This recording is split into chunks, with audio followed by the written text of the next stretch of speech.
제가 마음에 먹고 있던 걸 총리님이 취임사에서 그대로 쓰셔서 우리 총리님한테 사실 그 선수를 좀 뺏겼습니다. 제가 먼저 써먹으려고 그랬는데 우리 대변인이 먼저 하셨네요. 오늘이 입추더라고요.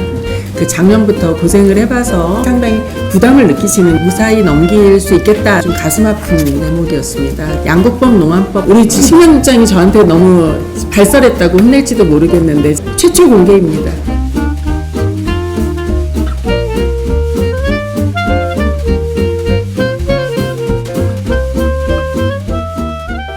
안녕하세요. 제가 먼저 써먹으려고 그랬는데 우리 대변인이 먼저 하셨네요. 오늘이 입추더라고요. 그래서 이 가을의 문턱에서 여름에서 가을로 넘어가는 문턱에서 우리 출입 기자님들하고 새 정부 들어서 첫 정례간담회를 이렇게 갖게 돼서 매우 뜻깊게 생각합니다. 그리고 입추라고 해도 말복도 남아있고 아직은 무더운데 이렇게 무더운 여름날 그 낮 시간에 이렇게 참석을 많이 해주셔서 감사하다는 말씀도 드리고 싶습니다.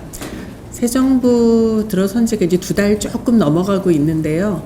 2달 동안 우리 그 농식품부, 우리 농업 농촌 분야에도 여러 가지 일들이 있었습니다. 제가 그 세세한 거는 우리 기자님들도 잘 아시기 때문에 다 말씀드리기보다는 제가 기억이 가장 남았던 것들 몇 가지 간략하게 말씀드리고 대화를 나누는 것을 그렇게 하겠습니다. 먼저 7월 달에 폭우가 있었고, 그리고 지금도 이제 폭염 폭우가 왔다 갔다 하는데요. 또 7월 폭우가 상당히 피해가 컸습니다. 잘 아시는 것처럼 농작물 피해도 있고, 가축 피해도 있고 하지만 산사태로 인해서 인명 피해가 상당히 있었습니다. 그래서 이 자리를 빌어서 인명 피해를 당하신 분들 그 명복을 빌고 또 그 가족분들, 유가족분들한테도 위로를 보내드립니다. 제가 몇 군데 이제 그 피해 입은 데를 갔었는데 가평도 가고 부여도 가고 또 산청도 가고 했는데 산청 갔을 때 제가 좀 마음 아픈 일이 있었어요. 산사태 피해 난 곳을 보러 올라갔는데 거기 이제 은퇴하시고 부부가 전원생활 하시려고 이제 집을 지으셨던 것 같아요. 그런데 산사태 피해로 전날 이제 폭우로 그 아내분이 돌아가신 거예요. 근데 그 남편분이 이제 계시다가 저랑 우리 산림청장 공무원들이 갔더니 이분이 손을 붙잡고 뭐라 그러시냐면 저희들 때문에 많은 공무원들이 밤새서 이렇게 수고해 주시고 이렇게 먼 길을 와주셔서 너무 미안하고 고맙다라는 이야기를 하시더라고요. 그래서 제가 정말 굉장히 그때 마음이 아프고 이렇게 선한 분들한테 이런 피해가 있어서 어떡하나 하여튼 이런 생각을 했었거든요. 그래서 그게 굉장히 저로서는 마음에 많이 남아있는 이렇게 좀 가슴 아픈 대목이었습니다. 그래서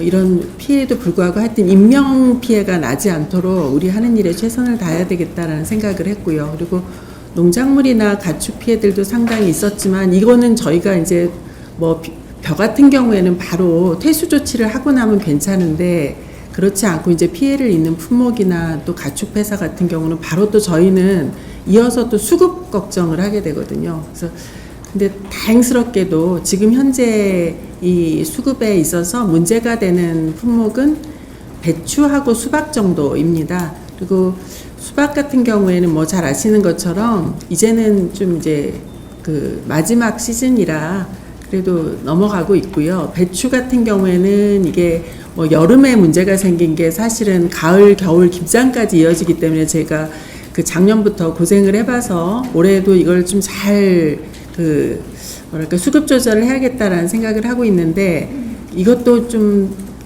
현재 전년보다는 가격이 낮은 편입니다. 전년 이맘때에 비하면 배추 가격이 낮고 평년 비교하면 높습니다. 그리고 지금 이 강원도 쪽에는 가뭄도 좀 있었고 근데 다행히 어제 좀 해결이 됐다고 하고요.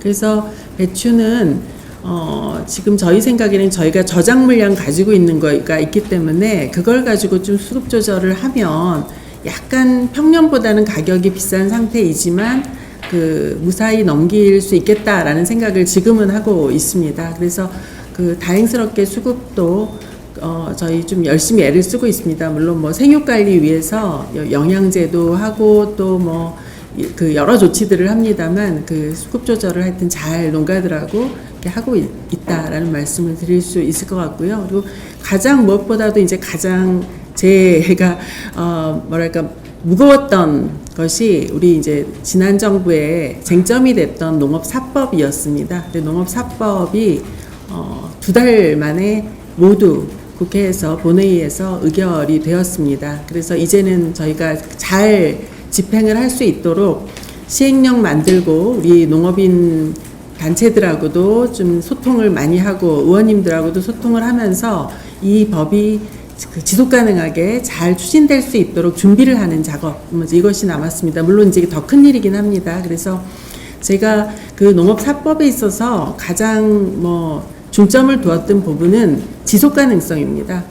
이게 지나치게 우리가 보장 수준을 높이거나 이러기 위해서 그 법률을 그렇게 만들게 되면 사실은 집행을 할 수가 없는 상태가 돼버리거든요. 그래서 그 부분에 가장 중점을 뒀고, 특히 양국법 농안법 같은 경우에는 그 사후적 처리를 사전적 수급 조절로 먼저 바꾼다라는 것이 가장 핵심적인 변화입니다. 그래서 어느 분들이 이제 그런 이야기를 하시잖아요. 양국법의 문제점에 대해서 이야기하시면서 남는 쌀 의무매 입법 이렇게 이야기를 하거든요. 제가 그거 좀 제목을 좀 바꾸고 싶다 라는 생각을 했어요. 적정 쌀 균형 관리 이렇게 좀 오히려 우리 농업이 한 단계 지속 가능하게 될 수 있도록 좀 합리화한 것이다라는 말씀을 좀 드리고 싶고요. 그래서 이전에 쟁점 법안으로서 문제가 되었던 것들을 모두 정리를 했고, 오히려 법률을 지속 가능한 우리 농업 농촌의 지속 가능성을 높일 수 있도록 합리화했다라는 이야기를 좀 강조드리고 싶습니다. 그리고 이제 8월 1일까지 우리 협상을 완료해야 되는 책임이 우리한테 있었습니다. 한미 통상협력 부분에 있어서 8월 1일 관세가 우리가 협상을 완료하지 못하면 굉장히 높은 수준으로 부과될 위험이 있었는데, 그 과정에서 우리 농업 부분은 상당히 이제 어려운 여건에 처했던 게 사실입니다. 농업의 개방이라든가 이런 요구들이 상당히 수준이 높았고요. 그 부분에 있어서 정부 전체적으로 농업 민감성에 대해서 다 인지를 하시고 적극적으로 협상에 임해 주신 결과 우리 농업 부문은 특히 민감했던 쌀, 쇠고기 부분은 개방하지 않는 것으로 최종적으로 협상을 완료했다라는 말씀을 드립니다. 그래서 이 부분도 우리로서는 굉장히 우리 협상단이 고생을 해서 여러모로 방어를 잘 해낸 상태입니다. 물론 근데 협상이라는 것은 우리 대통령께서 이제 한미 정상회담도 앞두고 계시고, 최종적으로는 지금은 이제 국가의 협상단들끼리의 구두 토론 형태이기 때문에 이것이 최종적으로는 이제 어그리먼트 형태로 문서화 될 때까지는 또 이제 지속적으로 아마 구체화하는 이런 단계를 거치게 될 것입니다. 그렇지만 지금 정부 내에서는 하여튼 우리 농업 부문은 더 이상의 개방은 하지 않는다라는 것이 합의가 돼 있는 상태다라는 말씀을 드리도록 하겠습니다. 그리고 이제 가장 중요한 것은 이번 토요일, 일요일 토요일 날 이제 웰컴 디너를 시작으로 해서 우리나라에서 에이펙이 10월 말 11월 초 이렇게 열리는데요. 에이펙 일환으로 식량안보 장관회의가 인천 송도에서 열립니다. 그래서 첫날부터 둘째 날까지 양자 협상도 있고 양자 면담도 있고 우리 본행사도 있고, 그리고 이 행사에서 상당히 강조하는 것이 우리 K푸드라든가 우리 혁신이 또 중요한 주제이기 때문에 K 스마트팜 이런 것들을 적극적으로 소개를 하게 될 겁니다.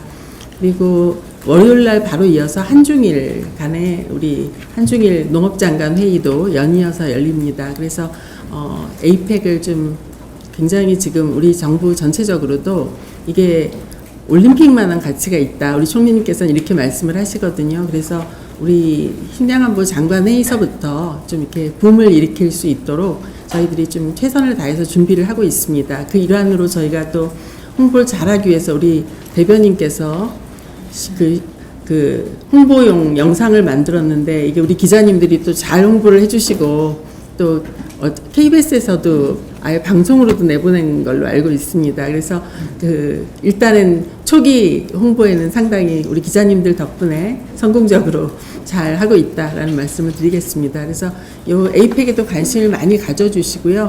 저희가 이제 그 내주 정도에는 국정기획위원회에서 새 정부의 정책 방향에 대한 발표가 있을 것으로 짐작이 됩니다. 그거에 따라서 우리 농업 분야에서도 어떻게 어떤 강조점을 두고 우리 앞으로 농정을 이끌어 갈 것인지 이 내용들을 간추려서 우리 기자님들한테 별도로 브리핑을 할 계획으로 있습니다. 그리고 뭐 제가 강조하는 바 우리 특히 농업 분야는 연속도 중요하고 혁신도 중요합니다. 그래서 연속과 혁신의 책임을 다 할 수 있도록 우리 전 직원이 최선을 다해서 일하겠다. 그리고 이 부분을 우리 농업인들 그리고 우리 기자님들 그리고 국민들 모두와 소통하는 창구 이것들을 저희가 다양한 수단과 창구를 만들어 소통할 것이고 아주 신속하게 저희들이 이런 일들을 해서 성과를 최대화하겠다라는 그런 다짐도 이 자리에서 밝히도록 하겠습니다. 네, 제 이야기는 이것으로 마치고 기자님들 궁금해하시는 걸 질문 주시면 제가 성실하게 답하도록 하겠습니다. 고맙습니다. 네, 감사합니다. 질문을 하실 시간은 현장협상 관련해서 제가 예. 많은 것 같은데 예. 특히 과체류 같은 경우는 검역 절차가 간소화된다고 설명을 하고 계신데 결국에는 수입 부상을 확대하는 효과 위험 평가, 그다음에 위험 관리 방안 이렇게 크게 보면 두 종류이고 8단계로 진행이 되는데 이 8단계는 우리 법에도 식물방역법에도 있지만 이거는 국제적인 약속입니다. 그래서 이거를 단계를 간소화하고 이러는 것은 불가능합니다. 그래서 그런 것은 아니고요. 검역 절차를 개선한다라는 표현이 있던 것으로 기억합니다. 간소화가 아니라 검역 절차의 개선은 어떤 거냐면 예를 들면 이런 거죠. 미국 입장에서 보면 사과에 대한 검역 협상을 시작을 했는데 그 한지가 벌써 30년이 되었다. 그런데 아직 2단계에 머물고 있지 않느냐. 먼저 이런 이야기예요.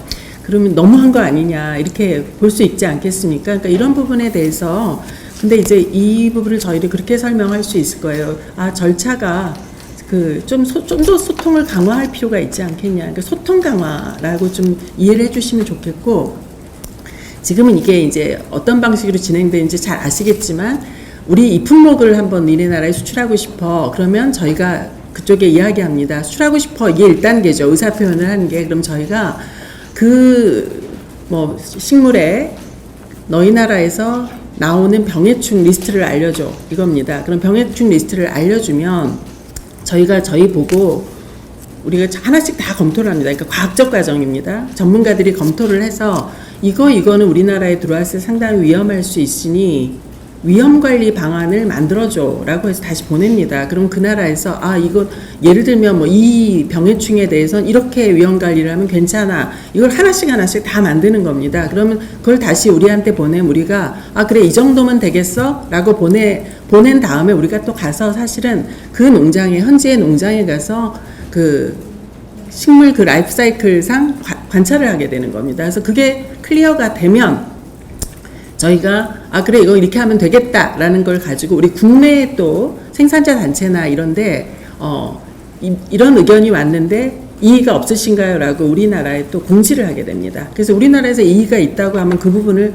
다시 또 보내서 이야기를 하고 이런 절차로 진행이 되는 거거든요. 그래서 이게 다 마무리가 돼야 완료가 되는 겁니다. 그래서 이런 과정에 있기 때문에 이게 굉장히 시간이 오래 걸려요. 그래서 통상은 그 나라에서 예를 들면 이제 대표적인 게 일본인데요. 일본이 지금 사과 검역 협상이 5단계인 걸로 제가 알고 있어요. 근데 5단계까지 진행이 되다가 우리가 예를 들면 이 병해충을 관리하기 위한 방법을 줘 하니까 그러면 이제 일본에서는 검토를 하다 보니까 이건 훈증을 해야 되겠어. 이렇게 왔어요. 결론이. 근데 훈증을 하려고 그러면 훈증에 들어가는 비용이 있을 거고요. 그 다음에 훈증을 하면 아무래도 보관할 수 있는 기간 이런 게 좀 줄어듭니다. 그럼 이제 그 나라에서 이걸 굳이 이런 방법까지 해서 이렇게 수출하는 게 우리 양이나 뭐 이런 걸 고려해 볼 때 별 이득이 없겠다 그러면 상대방 국가에서 중단을 합니다. 그리고 우리 이거 말고 다른 품목 할게 이렇게 이제 바뀌는 거거든요. 그래서 그 단계에 머물러 있는 겁니다. 그래서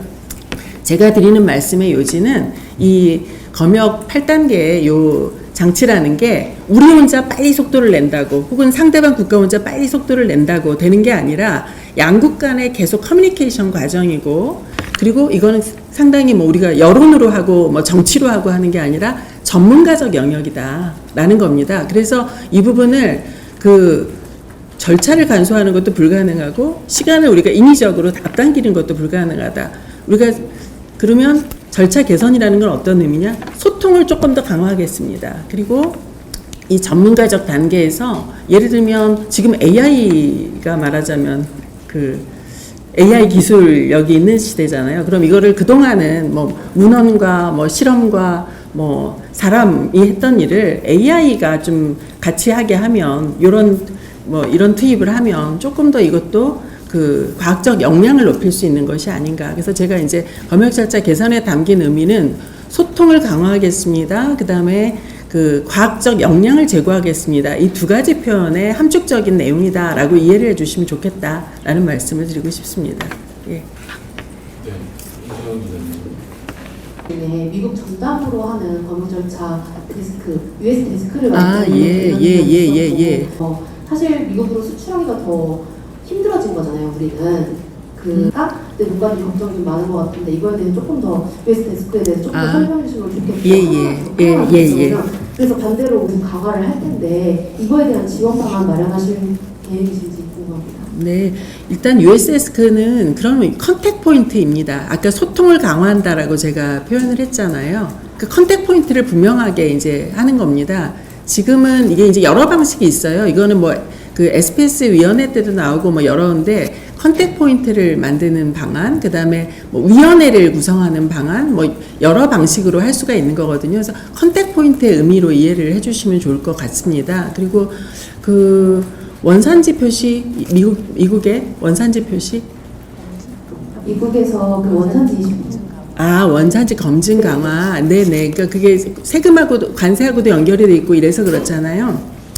저희가 그 K푸드 수출하는 이제 기업들 모이셔서도 그걸 굉장히 어려움으로 호소를 하시더라고요. 그러니까 원산지 표시 기준 때문에 굉장히 어느 만큼 표시해야 되는지 어렵고 이래서 저희가 그 부분은 지난번에도 한번 이야기를 했는데 그 좀 원스톱 서비스 창구, 원스톱 지원 창구를 좀 AT에 만들어서, 근데 AT 혼자 하기가 어려우니까 뭐 관세청 등의 도움을 같이 우리가 받아가지고 기업들한테 정보를, 그 국가의 정보를 좀, 특히 이제 이번에 미국이라면 미국에서 원하는 기준의 정보를 우리가 그때 그 품목에 맞춰서 그 좀 기업들한테 정보를 제공하는 것, 요거를 좀 그렇게 지원을 하려고 하고요. 이 부분도 제가 그 2, 4분기에 만났을 때 그 이야기를 했어요. 실질적으로 기업들 입장에서는 그렇게 그 원스톱 서비스, 원스톱 지원 창구가 있는데도 불구하고 내 문제가 말하자면 Q&A 갖고 그렇잖아요. 이게 나의 적합 문제가 일반화돼 있으니까 내가 바로바로 해결이 안 돼요 라는 뭐 이런 좀 어려움이 있으시더라고요. 그래서 그 부분에 대해서 바로 즉각 그 어려움에 대해서 답을 줄 수 있도록 그 부분을 좀 강화하자라고 이야기를 했고, 이 부분이야말로 그 AI를 우리도 여기 활용을 해야 되겠다라고 해서 그 부분을 지금 우리 담당 과장님 이 AT랑 같이 검토를 하고 있습니다. 그래서 그 부분은 제가 아마 8월달, 9월달 중에도 그 다시 한번 우리 K푸드 수출 기업들하고 만날 거거든요. 그래서 그때 이제 문제가 어떻게 해소가 되었는지, 그리고 추가적인 또 도와드릴 건 없는지 이런 것들을 그 진척시켜 나갈 예정입니다. 강화하기로 했는데 미국에서 구체적으로 좀 어떤 품목에 대해서 검역 협상을 좀 강화했으면 좋겠다 이렇게 언급한 게 있는지. 아직은 구체적인 품목은 없습니다. 예. 그리고 그럼 나중에 이제 이 협상안에 대해서 문서로 마련을 할 때 네. 그때 이 검역과 관련된 내용이 좀 더 구체적으로 담길 수도 있는 건지 궁금합니다. 그러니까 품목이라는 건 아까도 이제 말씀드린 것처럼 우선순위를 국가에서 서로 이야기를 하게 되거든요. 그래서 그거는 그때 이제 협의를 해봐야 될 사항인 것 같고요. 참고적으로 말씀드리면 우리 8단계 검역협상에서 평균적으로 우리가 걸렸던 시간은 8.1년입니다. 평균적으로 우리가 수입을 할 때 8.1년, 우리가 수출하는 건 조금 더 7.9년, 예, 이렇게 좀 다릅니다. 그래서 평균적으로 이 정도다라는 그 감을 갖고 계시면 좋고요. 우리가 가장 빨리 요 기간, 가장 빠른 기간이 뭔가 제가 보니까 중국 체리 수입할 때 3.7년 걸렸습니다. 그러니까 요 정도 시간이 걸립니다. 통상적으로. 그거는 이제 양국 간에 서로 엄청나게 협조적으로 이렇게 소통을 하는 경우에 그렇습니다. 네, 11시. 한다고 했고, 그리고 미국이 기바제 장벽 철폐에 되게 강력하게 요구하고 있고, 그런데 미국이 검역에서 과거보다 되게 적극적으로 임한다면 자연스럽게 사과하기보다는 과체 검역의 속도가 좀 빨라질 수 있을 거라고. 네, 서로 이제 어떤 것을 미국이 가장 우선순위로 할지, 그리고 이제 아까도 제가 일본의 예를 들었잖아요. 그렇게 이제 왔다 갔다 하는 과정에서 굉장히 상호 정말 소통이 활발해야 되거든요. 뭐 그런 것들이 다 전제가 돼야 되겠죠. 품목마다 차이니까는 좀 전반적으로 좀 그렇게 속도가 빨라질 수 있는. 근데 한 번에 여러 품목을 하기가 사실 어려워요. 그렇다면 지금 우리가 지금 개방 안 된 품목들이 꽤 있잖아요. 그 동시에 했겠죠. 그렇게 안 하고 왜 일본도 사과하다가 이거 우리 우선순위 바꿀게요. 그래서 그건 묻어두고 다른 품목을 하는 걸 보면 이제 그쪽도 인력에 뭐랄까 제한이 있는 거고요. 우리도 말하자면 인력에 제한이 있는 거고요. 그래서 서로 집중할 걸 정하는 그런 방식이지 않을까 싶습니다. 그래서 그렇게 될 것 같고요. 네. 저희 에이펙이랑 한중일이랑 가까워요. 에이펙은 좀 정기적인 거고,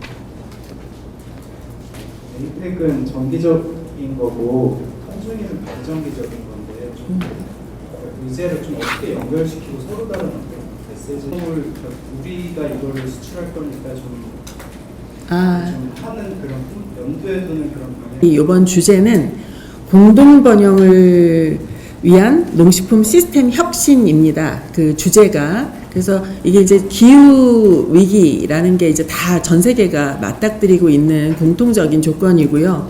그리고 뭐랄까 공급망 이런 속에서 기후 위기가 되니까 공급망 불안 뭐 이런 부분이 우리가 다 같이 해소해야 될 대목이잖아요. 이거를 여기서도 AI가 나옵니다. AI 등과 같은 혁신적인 방법으로 함께 우리 협력해서 이 문제를 해결하자라는 게 이제 이번 에이펙 신양안보 장관회의의 화두라고 할 수가 있고요. 그러니까 에이펙 신양안보 장관회의는 그 에이펙이 열리기 전에 이제 이렇게 말하자면 농업부 장관들이 모여서 하는 그 분야의 뭐 회의라면 한중일 농업장관 회의 같은 경우에는 우리가 이게 런칭한 지는 꽤 오래됐는데 3년마다 한 번씩 하자 이렇게 시작을 했던 거예요. 근데 했다가 코로나 때 그때 해야 되는데 못하게 된 거죠. 코로나 때. 그래서 이게 제가 알기로는 그때 못하고 나니까 이번 돌아온 게 7년 만에 개최를 하는 겁니다. 그래서 7년 만에 개최가 됐고 한중일은 잘 아시는 것처럼 우리 좀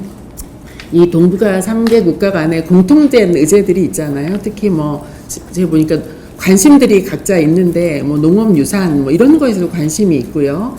뭐 당연히 기후 위기에 따라서 뭐 이 식량 문제를 어떻게 할 것인가 이 문제는 다 공통적으로 있는 것이고요. 그래서 각 국이 우리 3국이 공통된 뭐 화제 그리고 서로 협력해야 될 것들 한중일 간의 긴밀한 협력을 해야 될 것들 이런 것들을 가지고 이야기를 하게 됩니다. 그래서 이번 에이펙 계기로 해서 저는 중국 농업부 장관님하고도 양자 면담을 따로 하고 일본 농업부 거기는 대신이라고 부르더라고요. 농업부 대신하고도 별도로 양자회담을 하고 그다음에 한중일이 다 같이 모여서 또 세 국가가 다 같이 이야기를 하고 뭐 이제 이런 형식으로 진행이 됩니다. 그래서 한중일은 원래 있었던 한중일 농업장관 회의에 코로나 때 못한 거를 이번에 이제 이어가는 차례인데 마침 에이펙이 열리고 이때 농업장관님들이 오시니까 그러면 별도로 시간을 내지 말고 이때 합시다 해가지고 이렇게 붙여서 3국 합의하에 이렇게 하게 됐습니다.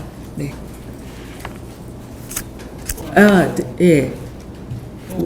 우리가 좀 하고 싶은 거. 제일 기억하는 게 맞는데, 열처리 가금육하고 고구마 했던가요? 열처리 축산물. 열처리 축산물하고 고구마도 우리 했던가? 열처리 축산물을 밀고 있답니다. 누구는 또 저한테 고구마 이야기도 막 하시던데 뭐 줄이 서 있는 거죠. 우리 수출하고 싶은 거 많으니까. 그러니까 그래서 우리도 좀 우리한테 유리한 거 위주로 먼저 해야 될 것 같고요. 예. 네,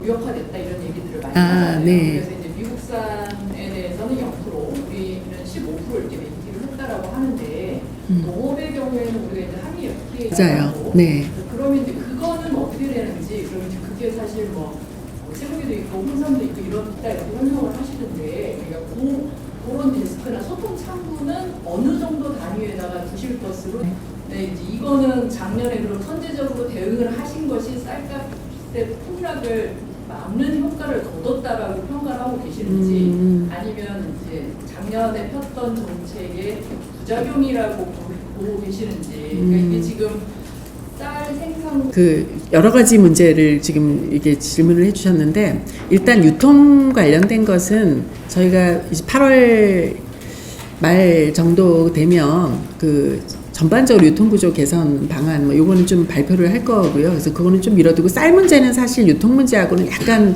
결이 다른 것인데 작년에 실은 그 저희들이 그 소비량하고 그다음에 생산량하고 비교해 봤을 때 생산된 양이 그 대략 6만 톤 정도 좀 많았었나요? 생산량이?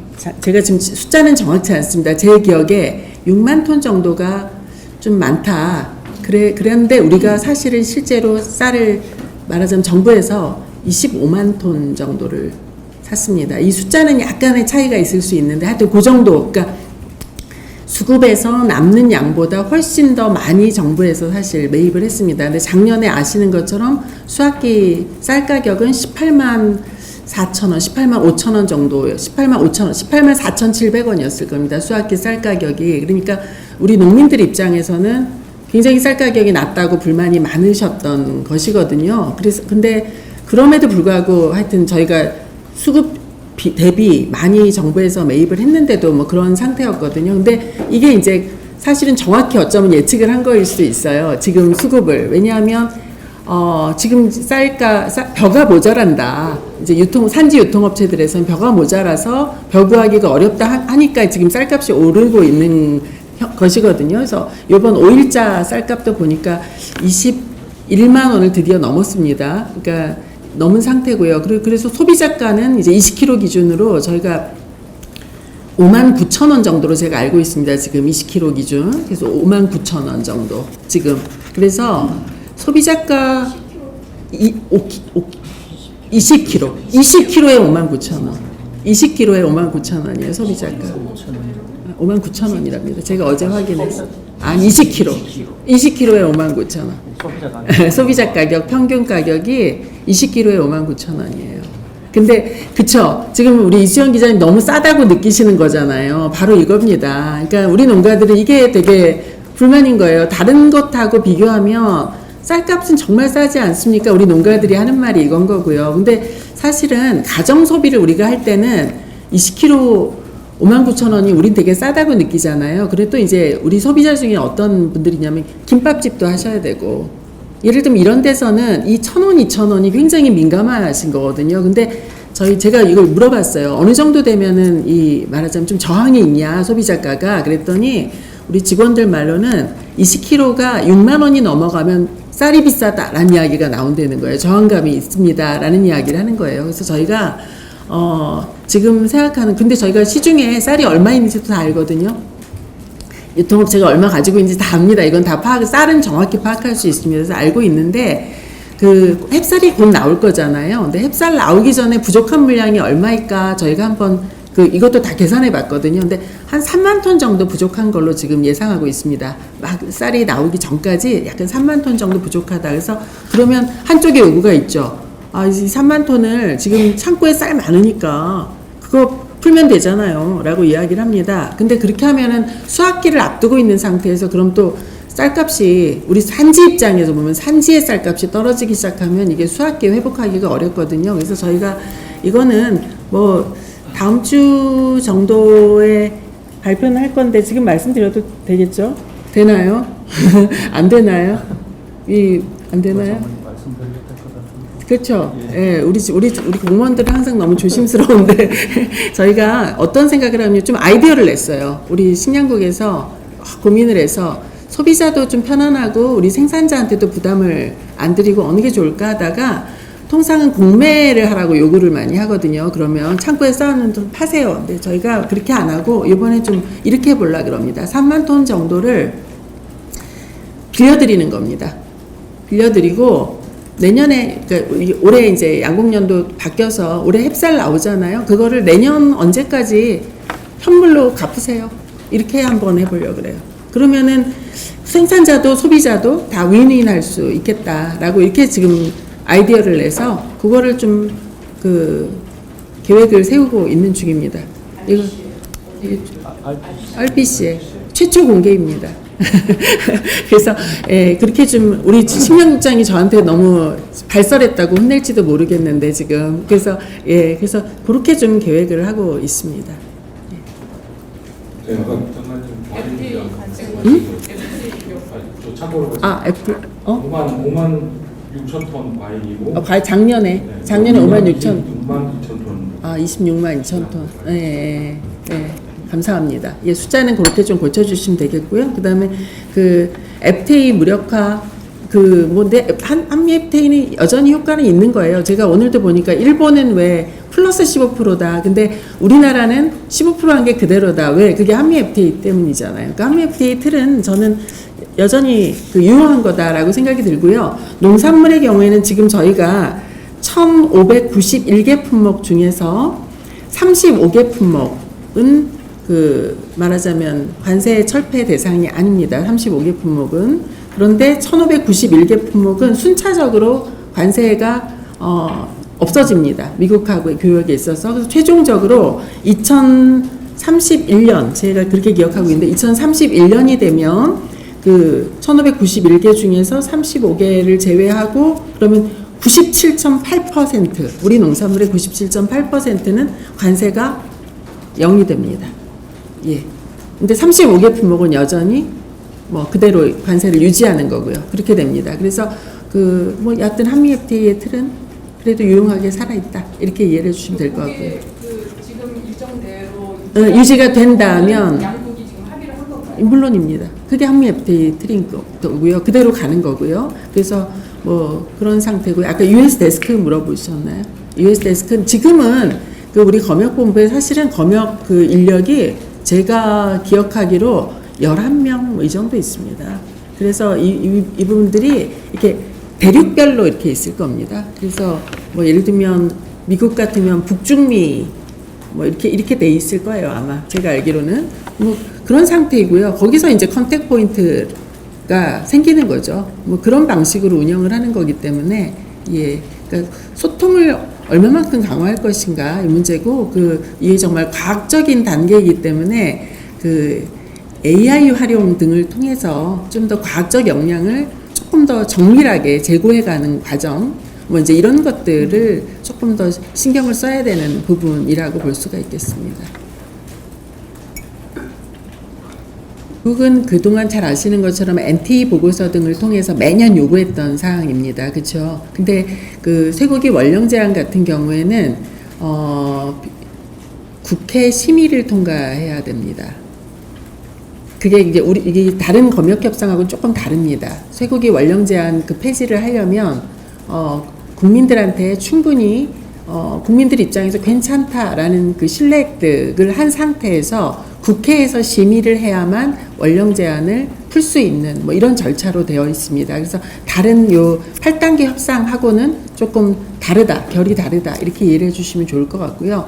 그렇지만 그동안에 이제 매년 미국의 NT 보고서에 올라오는 목록들 중에 이런 것들은 늘 있는 거거든요. 그러니까 어떻게 생각하면 이런 압력들은 계속 있을 거예요. 계속 있을 거고 저는 이제 제가 이번 한미 통상 협상 이렇게 하면서 제가 생각한 거는 우리 대통령께서도 그런 말씀 하셨잖아요.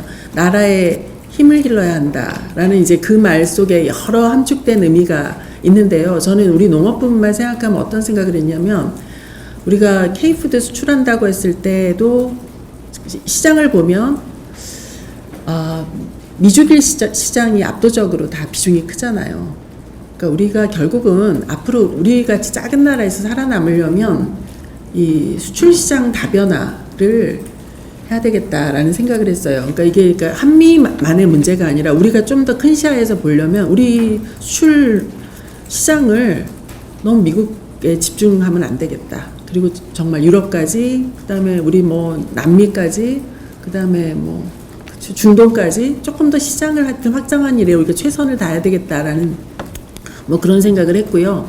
그다음에 계속 이제 비관세 장벽 뭐 이렇게 뭐 풀어라, 낮춰라, 니네 뭐 이렇게 너무 몇십 년 걸린다. 그리고 뭐 쇠고기 원령 제한도 러시아, 벨라루스, 대한민국 세 나라밖에 없다. 뭐 이제 우리한테 엄청나게 압박을 한단 말이에요. 근데 우리가 그래서 먼 훗날 이게 언제일지 모르지만 계속 이런 압박을 받을 것이고 먼 훗날 이런 것들을 다 해소하게 될 때를 대비해서 우리 산업, 우리 산업의 경쟁력을 기르는 것, 우리가 이거를 정말 준비를 해야 된다라는 생각이 듭니다. 그래서 이제 정말 우리 협상단도 그런 말을 했지만 지금 우리 소나기는 피했고 이번에는 우리가 정말 국민 협상단 정부 내에서 그런 정말 일치된 마음이 있었던 거거든요. 중간에 뭐 고성도 오갔다고 우리 정책시장님이 말씀을 하셨지만 여하튼 그래도 이해를 다 해주신 거예요. 우리 농업의 민감성에 다 이해를 해주신 겁니다. 그런데 그게 계속 압박을 받게 되면 하여튼 상황은 변할 수 있는 거기 때문에 그게 언제가 될지 모르지만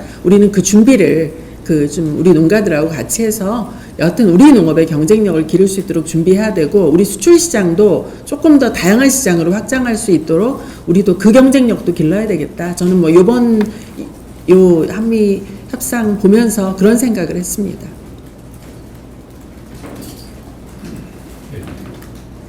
예. 일단 지금 말씀 주신 것처럼 11개 주 감자 같은 경우가 검역 협상 단계로 6단계에 와 있습니다. 그래서 아마 한다면 거의 제일 빨리 개방이 될 것 같은데요.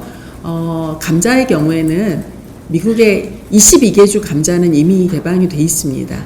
근데 그게 이제 22개 주 감자는 개방이 돼 있고 또 11개 주를 또 별도로 하고 있는 상태인 거고요.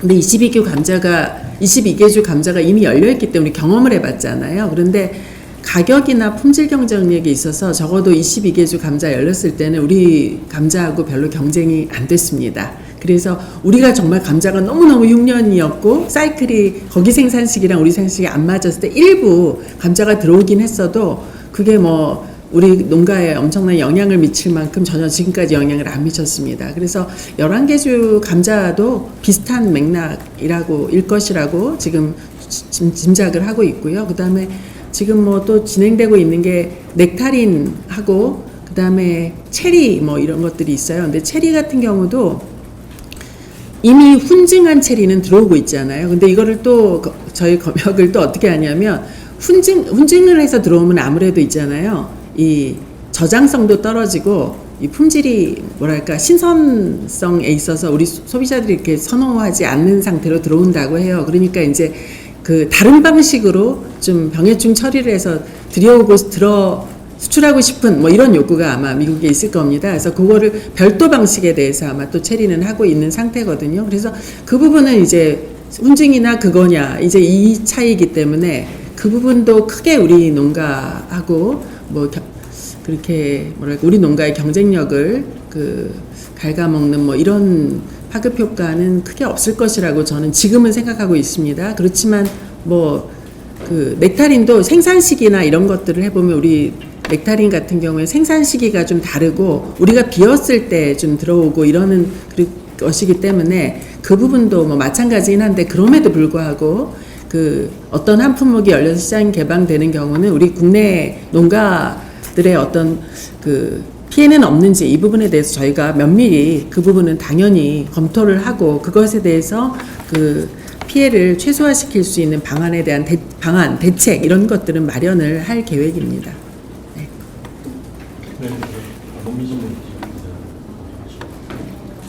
똑같은 말을 했어요. 그러니까 논의 타작물, 전략작물 직불제를 하다 보니까 지금 이제 농콩이 말하자면 수요보다 공급이 빨리 나가서 오히려 이제 쌀의 천착돼 있던 문제가 콩으로 이전되는 거 아니냐 이런 것을 저희가 생각을 하고 있고요. 그래서 지금 내년에는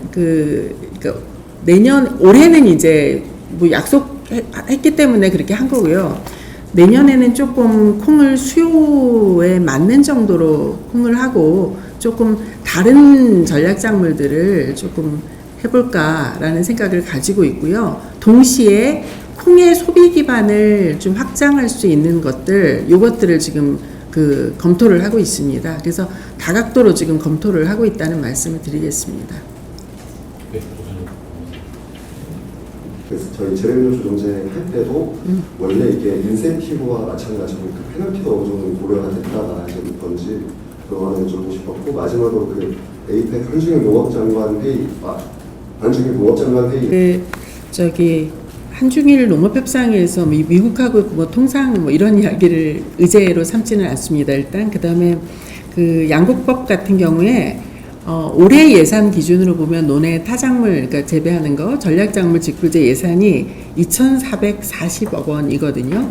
근데 지금 저희들이 이제 최종적으로 조율을 하고 있는 단계라서 액수를 정확히 말씀드릴 수는 없지만 그 내년에는 요 예산이 좀 늘어납니다. 많이 늘어납니다. 그래서 이게 이제 저희 생각에는 결국은 쌀을 재배하던 논에 다른 작물을 하려 그러면 그 작물에 말하자면 쌀은 굉장히 기계화도 돼 있고 기반 정리 자체가 쌀에 유리하게 돼 있고 그리고 쌀은 정부가 뭐 말하자면 이 수급 관리를 하면서 어느 정도 그래도 그 안정적이잖아요. 그런데 다른 작물을 하세요라고 하는데 쌀하고 다 좀 차별이 있으면 사실 넘어가기가 쉽지가 않잖아요. 그러니까 그런 정보를 충분히 고려를 해서 직불금으로 드리고 그다음에 이제 저희 생각에는 그 작물에 좀 유리한 재배 환경 요것도 만들어 드린 일도 좀 하려고 하고 뭐 이제 그 여러 구상을 하고 있습니다. 그런데 이제 페널티 문제는 그게 이제 공익직불법하고 이 양곡관리법하고 좀 차이가 있는데요. 양곡관리법은 이렇게 양곡 수급에 관한 것이라면 지금 말씀드린 그 재배 면적 감축을 하고 그러면 직불금을 안 드릴 수 있어요. 뭐 이게 페널티였잖아요. 그거는 공익직불법에 있는 내용입니다. 그리고 그 공익직불법에는 근거에는 사실 있어요. 우리 재배 면적 감축 등 이걸에 협조하지 않으면 직불금을 안 드릴 수도 있다라고 그렇게 돼 있습니다. 그러니까 그거에 농가들이 상당히 부담을 느끼시는 거거든요. 근데 그거는 양곡법하고 무관한 일이기 때문에 그리고 저희가 그거를 하지 않기 위해서 그런 페널티를 드리지 않기 위해서 지금 남는 쌀을 없애야 쌀값도 오르고 남는 쌀을 없애기 위한 이런 뭐 타작물 재배 등에 동참하시는 분들한테 이런 유리한 환경을 만들어 드리겠습니다. 그래서 예산도 더 확보하고 이러는 거거든요. 그러니까 적어도 정부에서 농가들한테 말하자면 그런 페널티를 드린다거나 뭐 강제로 한다거나 이렇게 하지 않으면서도 수급 관리를 잘해서 그 소비자나 우리 생산 농가들한테 그 적정 수급 그리고 적정 가격 이런 것들이 좀 연결될 수 있도록 하려는 지금 노력이다. 그렇게 이해를 해주시면 좋을 것 같습니다. 그리고 아까 US 데스크 질문을 또 하셨는데 아마 강 기자님 말씀하신 게 SPS 위원회를 말씀하시는 걸 거예요. 1년에 한 번씩 양 국가가 만나서 이렇게 하는 거예요. SPS 위원회는 1년에 한 번씩 합니다. 정기적으로 한 번씩 하고요. 그거를 뭐 더 하고 뭐 필요에 따라서 요청하면 더 할 수도 있지만 통상은 지금까지 계속 1년에 한 번씩 하고 그때 우선순위를 이야기하고 서로 말하자면 소통하는 이런 창구인 것이고요. 그래서 그 소통을 강화한다는 차원에서 그거를 뭐 수시로 였느냐. 근데 그 여력이 될지는 그것도 양국의 역시 그 협력 뭐 이런 걸 통해서 가능할 것 같습니다. 그리고 해서 US 데스크는 아까 말씀드린 것처럼 그 제한된 인력, 제한된 여건 하에서도 우리가 조금 소통을 강화하는 성의를 좀 보이고 그리고 그동안 뭐 과학적 과정이라고 해서 하던 것에 좀 AI 뭐 이런 것들을 도입해서 조금 더 과학적 역량, 분석 역량을 제고하는 뭐 이런 노력들, 이런 것들을 좀 도모한다. 뭐 이렇게 이해를 해주시면 좋을 것 같습니다.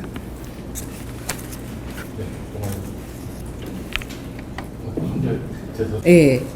그러니까 그리고 아까 말씀드린 것처럼 그렇다고 우리 국제적으로 통용되고 있는 8단계 요 절차를 그래요. 그러면 이거 다 없앨게요. 이럴 수는 없는 거잖아요. 그게 아닌 건 미국도 알고 있는 걸 거고요. 그러면 좀 더 우리 이야기에 뭐 성의를 보여줘. 뭐 그런 거 아니겠습니까? 그래서 그래. 그럼 우리 좀 더 성의를 보일게. 라는 답인 거고요. 그리고 아까도 그래서 제가 길게 설명을 했던 게 이게 우리 혼자 속도를 내고 미국 혼자 속도를 낸다고 되는 문제가 아니라 서로 계속 이렇게 왔다 갔다 의사소통이 돼야 되는 영역이기 때문에 소통을 강화한다는 표현이 그 함축적으로 미국의 요구에 응답하는 것이다. 그리고 소통을 강화하는 구체적인 그런 방법, 그냥 소통만 강화한다. 이게 선언이 아니라 우리가 이 AI나 이런 것들을 활용해서 조금 더 분석 역량을 제고해 볼게 라고 하는 게 좀 더 구체적인 그런 답이다. 이렇게 그 이야기를 드릴 수 있겠습니다. 저도 이제 우리 정책실장님도 그렇고 저도 국회에서 답을 할 때 우리 한미 간의 그 개방률 개방 정도가 99.7% 열려 있어요라고 답을 했는데 그게 어떤 의미였냐면 우리가 수출하는 그 품목수 그러니까 수출하는 11,293개입니다. 11,293개 전체 뭐 공산품까지 다 합해서요. HS 코드라고 있거든요. 저희 3번이라고 하는데 그 테리프 라인이라는 뜻이에요. 그러니까 관세 테리프 라인 관세선 HS 코드가 있어요. 이 코드 넘버로 11,293개가 있습니다. 이 중에 그 35개 아까 말씀드린 민가 품목을 제외하고는 다 열려 있는 거니까 그게 99.7%가 되고 요 계산을 하면 이게 0.3%잖아요. 35개가. 근데 요 11,293개가 아니라 농산물만 한정을 하면 1,591개입니다. 농산물은 1,591개. 그래서 1,591개 중에서 35개 품목 민간 품목 빼면 31년까지 관세가 철폐되는 게 계산을 하면 97.8%입니다.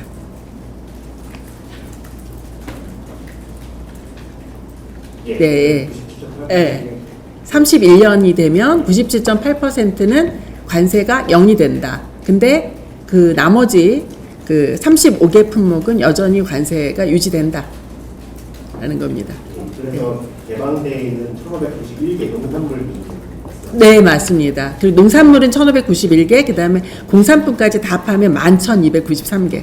그래서 시장이 1,591개 품목에 협상을 하고 있는 것이니까요. 그리고 어떻게 따지면 그 개방이라는 게 쌀도 우리가 TRQ 물량을 미국 거를 13만 2천 톤씩 매년 받잖아요. 실은 TRQ도 개방의 다른 형태이거든요. 어떻게 보면은 뭐 그렇게 볼 수가 있습니다. 시장에서 실제로 팔리고 있는 품목. 그거는 미국에서 이런 반발을 할 수가 있거든요. 개방을 하고 실제로 그게 비관세 장벽인 거죠. 실제 우리가 너네 시장에 팔고 있는 그 계산 다 해놓고 있는데요. 농산물만 따지면요. 우리가 미국에 수출하는 거, 미국이 우리나라한테 수출하는 거 따지잖아요. 80억 불 적자입니다. 우리나라가. 저희 나라가 미국의 5대 농산물 수입국인 건 알고. 그렇죠. 쇠고기는 1위. 예. 소금이나 그런 것들이 비중이 커서 그런데 예. 지금 얘기하는 과일이나 품목이 80억 불 적자고 쇠고기 우리가 1위 수입국 뭐 이런 것들은 있는데 품목 숫자는 제가 계산해 보지 않았어요. 그리고 또 하나 양국관리법 네. 질문은 저희가 충분하다면 우리 농가들한테 마음 놓고 쌀 재배하세요. 한번 해보고 싶은 마음도 있어요. 그러니까 결국은 소비에 딸린 문제인데 그래서 지금 저희가 뭐 작년에도 뭐 그런 이야기를 했는데 쌀 가공품의 경우에는 수출이 상당히 되거든요. 그리고 그래서 좀 수출을 할 수 있는 다양한 쌀 가공품들을 만드는 거. 그다음에 그 쌀도 그냥 그 쌀 형태가 아니라 즉석밥 이런 것들은 상당히 또 수요가 늘어나잖아요. 그리고 그 쌀을 가공을 또 잘한다고 하면 우리가 빵이나 이런 것들을 그 쌀로 대체해서 빵을 만들 수 있는 것도 있을 것이고요. 그리고 특히 저는 사실은 전통주 시장에 대해서 저는 관심이 굉장히 있습니다. 그러니까 어떤 의미냐면 그러니까 우리가 프랑스 가면은 대표 그 주종이 와인 이렇게 이야기한단 말이에요. 와인하고 그다음에 일본이면 사케 이런 이야기를 해요. 그렇죠? 근데 일본 사케가 대표적으로 자기 자국 쌀을 30만 톤 1년에 소비를 한답니다. 사케에 들어가는 쌀이. 근데 우리 쌀이 1년에 우리 전통주에 들어가는 게 5천 톤 정도입니다. 그러니까 저는 전통주 시장만 제대로 키워도, 그리고 그 K푸드 지금 수출이 굉장히 활발한데 K푸드하고 페어링할 수 있는 우리 술을 좀 이 시장을 키워도 상당히 쌀 소비에 기여할 수 있다라고 봐서 저는 이 부분이 굉장히 우리 중요한 활로다라고 생각을 합니다. 그래서 에이펙 저희가 식량안보 장관회의에서도 그 K푸드와 함께 전통주를 지금 엄청나게 저희가 전시 내지는 뭐 만찬주 이런 데 지금 공을 들이고 있거든요. 그래서 이 굉장히 좀 이 시장을 저는 크게 보고 있습니다. 그래서 그런 뭐 가공품 시장, 그다음에 수출, 전통주 뭐 이런 차원에서 그 쌀 소비를 좀 활성화할 수 있는 뭐 이런 방안들을 동시에 고민을 같이 하고 있습니다. 그래서 우리 기자님들도 좀 그런 아이디어를 저희한테 많이 주시면 고맙겠습니다. 네. 미국 무역수지 품목수는 하지 않았습니다.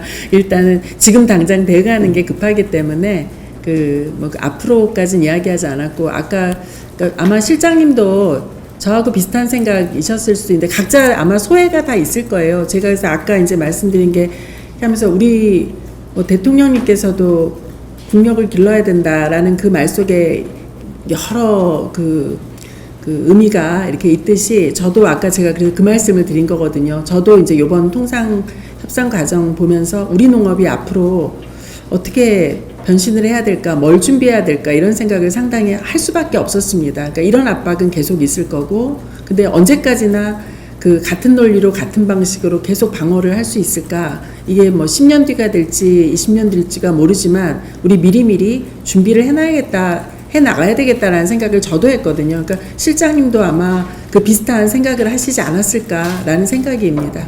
네.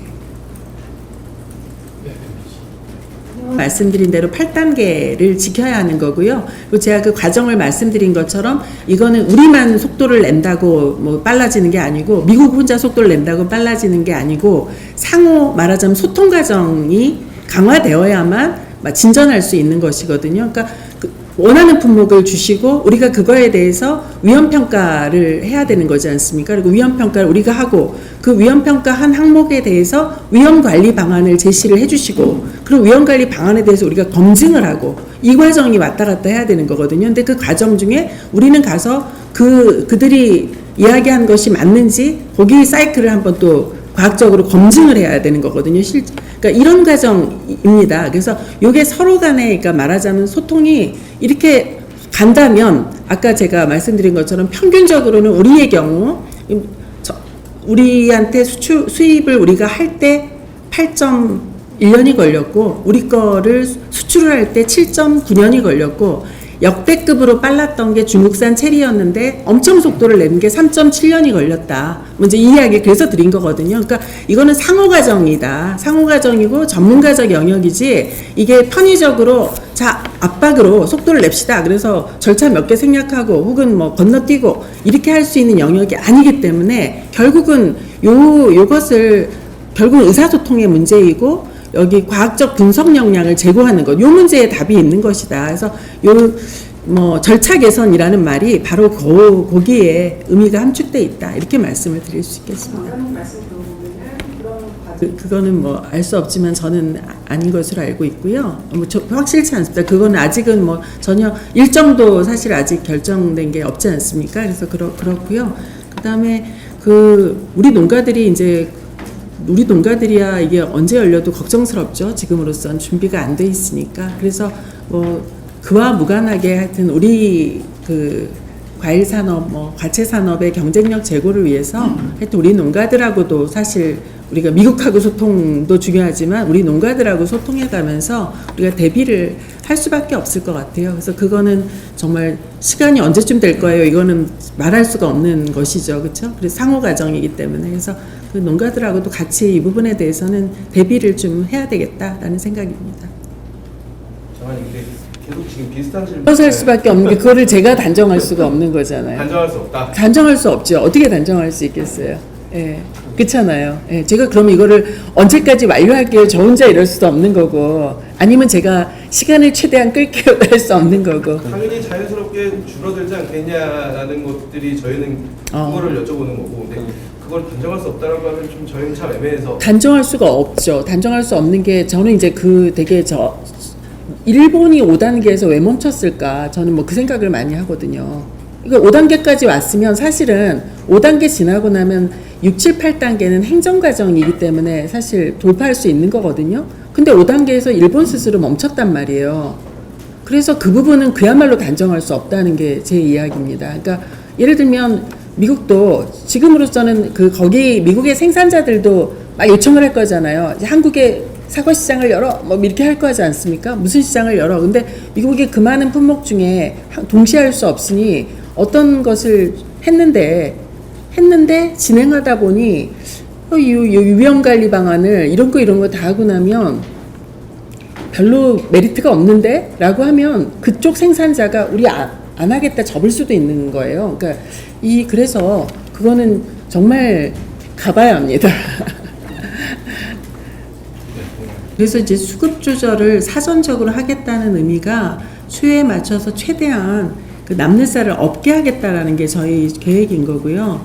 근데 그래서 여러 인센티브를 드리는 거거든요. 그러니까 이런 품목을 하면 뭐 이러이러한 걸 저희가 할게요. 뭐 이제 이렇게 하는 것이거든요. 그래서 근데 그럼에도 불구하고 예를 들면 너무 풍년이 들었어요. 우리가 딱 맞췄는데 너무 풍년이 들어서 이게 뭐 생산성이 너무 좋아져서 뭐 소비량 이상으로 쌀이 남았어요. 그런 경우에는 정부가 양곡위원회 통해서 그 수급 관리에 실패를 한 거잖아요. 우리가 다 같이 노력을 했지만 그런 경우에는 매입을 포함해서 여러 그 시장 상황을 보고 여러 조치를 저희가 취할 수 있도록 하겠다라는 겁니다. 핵심은. 그리고 그 US 데스크 같은 경우에는 거기까지는 사실 다른 나라 반응을 좀 봐야 되겠는데 사실은 뭐 이게 양자 협상을 하다 보면 우리한테 조금 더 유리하게 해주세요 뭐 이런 요구들을 많이 하겠죠. 그리고 누군가는 또 우리도 컨택 포인트 해주세요 뭐 이런 요구를 충분히 할 수 있겠죠. 근데 그 상황은 그때 뭐 그 국가와의 관계라든가 그 상황을 좀 보고 뭐 판단해야 될 대목인 것 같은데요. 예, 지금도 사실은 컨택 포인트 형태로 하기도 하고 그다음에 대륙별로 하기도 하고 그러니까 그 국가를 뭐 담당하는 뭐 이런 분들이 지금도 있기는 합니다. 그래서 그것까지는 제가 다른 나라 지금 그런 경우에 어떻게 할까까지는 지금은 사실 준비된 답이 없네요. 일이기도 하고 가까운 일이기도 하고 어쩌면 뭐 그럴 수 있는데 우리 뭐 농업인들하고 충분히 이야기를 좀 해봐야 될 것 같아요. 지금도 우리는 사실 그 사과 같은 경우에는 재배 적지 측면에서 예전에는 고전적으로는 뭐 경상도 북부 지역이 굉장히 사과 생산지 주산지였잖아요. 근데 그것이 뭐 지금 강원도까지 올라갔다 이렇게 이야기를 하잖아요. 그리고 우리가 뭐 재작년 겪어봤습니다만 재작년 특히 사과 생산이 굉장히 급락하는 뭐 그런 경험도 했지 않습니까? 그러면서 우리 사과도 좀 더 그 사과 경쟁력을 어떻게 갖출까 해서 우리가 생각한 게 사과 과수원도 스마트 팜 형태로 하기 때문에 다축형 과원 뭐 이런 이야기도 했었던 거고요. 그렇죠? 조금 더 생산성 높일 수 있는 그다음에 기후 변화에 대응해서 우리한테 조금 더 맞는 그 다양한 품종들 개발하는 거. 그리고 우리 여태까지 우리 사과는 제사상에 놓는 용도의 사과 중심이었잖아요. 품종도 그렇고 크기라든가 뭐 색택이라든가 이런 게 굉장히 고정적이었단 말이에요. 근데 그동안 사실은 끊임없이 변신을 해서 지금 보면 우리 사과가 굉장히 예전보다는 다양해졌습니다. 그리고 좀 저희가 최근에 이야기하고 있는 건 크기를 지나치게 크게 하지 말고 우리가 좀 아침에 그냥 쓱쓱 문질러서 먹을 수 있도록 작은 크기의 사과도 만들고 뭐 이제 여러 노력들을 사실은 하고 있거든요. 그래서 뭐 그런 것들을 하고 있는데 뭐 이런 노력들이 좀 더 진척이 돼야 되지 않을까라는 생각이고요. 그래서 생산성을 높이고 우리 품종을 다양화하고 그리고 좀 그야말로 뭐가 들어와도 경쟁력을 갖출 수 있는 여러 장치들이 필요하다고 생각을 합니다. 그리고 동시에 뭐 우리도 수출도 해야 될 것이고요. 그리고 뭐 잘 아시는 것처럼 근데 우리 과일들이 다른 나라 과일들에 보면 당도나 이런 면에서 굉장히 경쟁력이 있습니다. 실은 소고기도 그렇고 과일도 그렇고 엄청나게 경쟁력이 있어요. 그러니까 우리 이런 부분들을 우리도 좀 수출을 좀 활발하게 할 수 있도록 또 해야 될 것 같고요.